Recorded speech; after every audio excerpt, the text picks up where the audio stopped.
जब तक भारत देश से मस्जिद मदरसे समाप्त नहीं होंगे तब तक इस्लामिक आतंकवाद और जिहाद समाप्त नहीं होगा। हम ये नहीं कहते कि भारत देश से इस्लाम को समाप्त कर दो।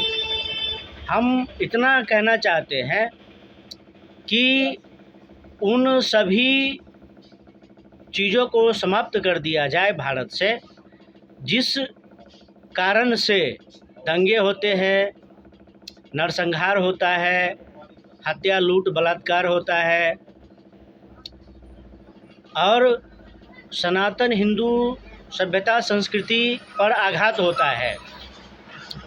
आज 100 में 95 हिंदू का यही कहना है कि भारत में ऐसी स्थिति आ गई है कि आने वाले समय में फिर से विभाजन की स्थिति उत्पन्न हो जाएगी। तो इसके लिए सबसे जो मूल कारण है कि मस्जिद और मदरसा, गली गली मस्जिद, गली गली मदरसा, वक्फ बोर्ड, मुस्लिम पर्सनल लॉ बोर्ड और मोहम्मद अली जिन्ना का फ़ोटो टांगने वाला अलीगढ़ मुस्लिम यूनिवर्सिटी, जामिया मिल्लिया इस्लामिया मुस्लिम यूनिवर्सिटी और जमात ज़कात फाउंडेशन, ये सब जो देवबंद, जो जिहाद आतंकवाद को फैलाने का मूल कारण है। जब तक इस सब को समाप्त नहीं किया जाएगा तब तक भारत में अस्थायी शांति नहीं आएगी और भारत विकास नहीं कर पाएगा। और यह सब राजनीति और सत्ता प्राप्ति के लिए नहीं है, यह सब भारतीय सभ्यता संस्कृति को बचाने के लिए है। तक्षशिला को जलाया गया, नालंदा को जलाया गया, लाखों मंदिर तोड़े गए और हर आदमी जानता है कि भारत में बहुत सारे नरसंहार हुए, बहुत सारे युद्ध लड़े गए। तो मूल कारण तो जो है उसको तो समाप्त ही नहीं किया जा रहा है, जो मूल कारण है उसको समाप्त किया जाना चाहिए। तो जब भी कोई ऐसी घटनाएं होती है तो हिंदुओं की तरफ से प्रतिक्रिया दी जाती है और जो बिके हुए लोग हैं, चाहे वो पत्रकार हो, चाहे नेता हो, स्वार्थी लोग हैं, वह तो अपने ही धर्म को नीचा दिखाता है, अपने ही धर्म को बड़ा भला बुरा कहता है। तो और क्यों भारत में, क्यों भारत अपनी ही भूमि पर, हिंदू अपनी ही भूमि पर क्यों प्रताड़ित हो? भारत अपनी ही भूमि पर क्यों यंत्रणा झेले?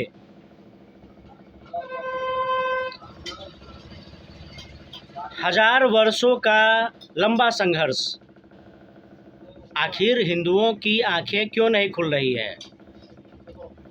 कब तक मरते कटते रहेंगे हिंदू? हजार वर्षों का इतना लंबा संघर्ष है कि 5 अरब हिंदू मरे हैं इस हजार वर्षों के इतिहास में, चाहे इस्लाम के साथ हो, चाहे ईसाई के साथ हो। और फिर से वही स्थिति आ रही है देश में। अफ़गानिस्तान, बांग्लादेश, पाकिस्तान चला गया भारत के हाथ से। तो अब क्यों आंखें नहीं खुल रही है हिंदुओं की, या अब क्यों आंखें नहीं खुल रही है भारत में शासन प्रशासन की कि कोई ठोस कदम उठाए, कोई ठोस व्यवस्था करे? इतने सारे आयोग बनते हैं, तो फिर सनातन हिंदू धर्म संस्कृति की रक्षा करने के लिए, भारत राष्ट्र की रक्षा करने के लिए कोई आयोग क्यों नहीं बनाया जाता है?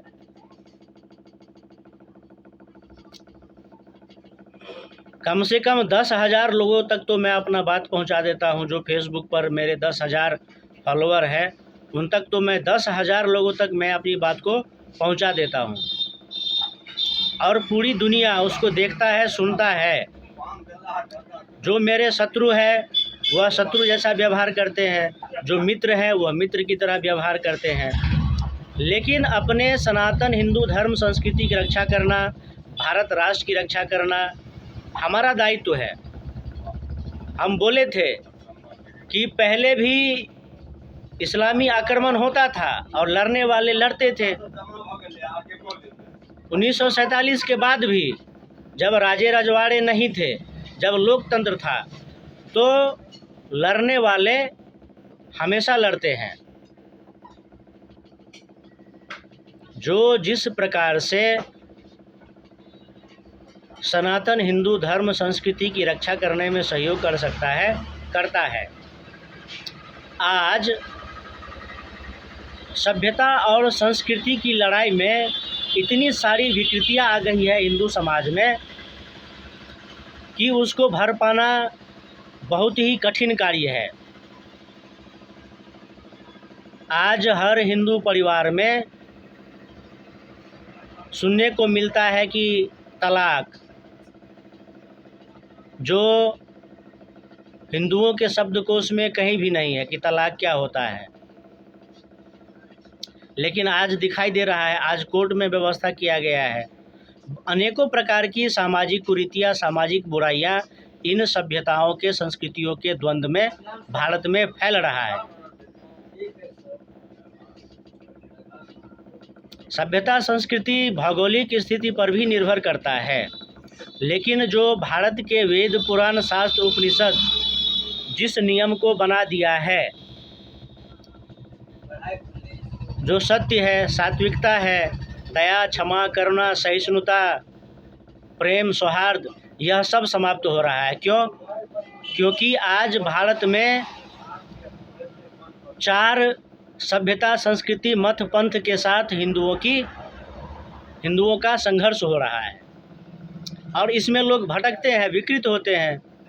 समाज में अशांति, समाज में ईर्ष्या द्वेष, समाज में गंदगी फैल रहा है। तो अगर भारत देश को सनातन हिंदू सभ्यता संस्कृति को विश्व मुक्त करना है, तो आपको हिंदुत्व को जगाना होगा और उन सभी कारणों को नष्ट करना होगा जो यहाँ पर गंदगी फैला रहा है। पाकिस्तान में 25% हिंदू, 2% हो गया। कहाँ चला गया? सब समाप्त हो गया। अफ़गानिस्तान से समाप्त हो गया। अब यहाँ पर हिंदू अपने ही घर में क्यों झेले किसी को? कोई लाउड स्पीकर पर चिल्ला करके 500 हिंदुओं की आबादी है, 500 हिंदुओं की आबादी में 50 गो मस्जिद है। 50 गो मस्जिद पर 50 गो लाउड स्पीकर से अल्लाहू अकबर, अल्लाहू अकबर। अकबर कौन था? हत्यारा, लुटेरा, बलात्कारी था।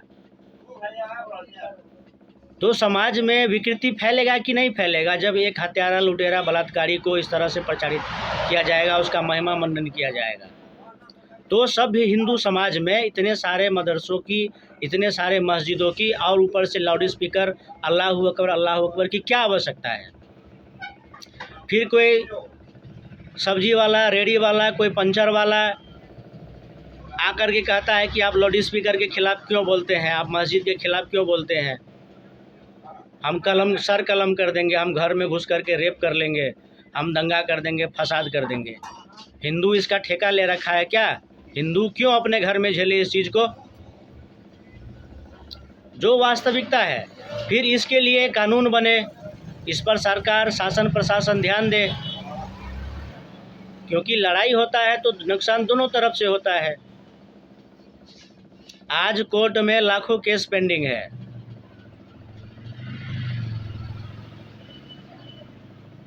जो संविधान में लिखा है, जो कानून में लिखा है, उसी हिसाब से प्रशासन काम करता है। शासन का जो आदेश होता है, प्रशासन उसी हिसाब से काम करता है।